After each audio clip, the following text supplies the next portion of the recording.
2026 সালের যে নতুন বই আছে কিভাবে বইগুলো পাবেন এবং কিভাবে বইয়ের পিডিএফ গুলো ডাউনলোড করবেন সেটা নিয়ে আজকে বিস্তারিত আলোচনা করব। আজকে এনসিটিভিতে নতুন করে সবগুলো নতুন বই 26 সালের যে বইগুলো নতুন করে বদলানো হয়েছে এবং আগের যে বইগুলো আছে সবগুলো বই আজকে নতুন করে আপডেট দিয়েছে। আমরা যদি এনসিটিভি ওয়েবসাইটে যাই, আমরা প্রথমে এখানের মধ্যে এনসিটিভি ওয়েবসাইটে গেলাম। এনসিটিভি ওয়েবসাইট লিখে সার্চ করলে প্রথমে যে ওয়েবসাইটটা আসবে সেটাতে যাবেন। সেখানে গিয়ে আমরা এখানের মধ্যে পাঠ্যপুস্তক নামে যে লেখাটা দেখব সেখানে যাব।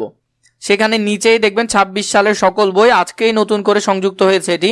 আমরা এটিতে যাব।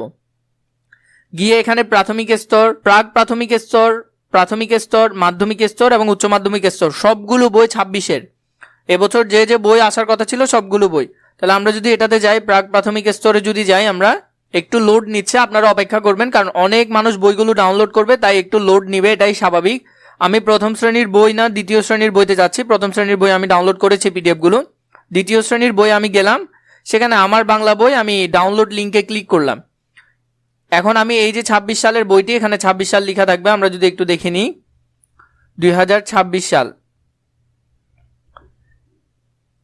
নিচে সুন্দর করে লেখা আছে শিক্ষাবর্ষ 2026। তো আমি এই পিডিএফটা ডাউনলোড করব। এখানে পাশেই ডাউনলোড অপশন আছে, ডাউনলোড অপশনে আমি যদি দিই তাহলে এইটি আমার ফাইলে ডাউনলোড হয়ে যাবে।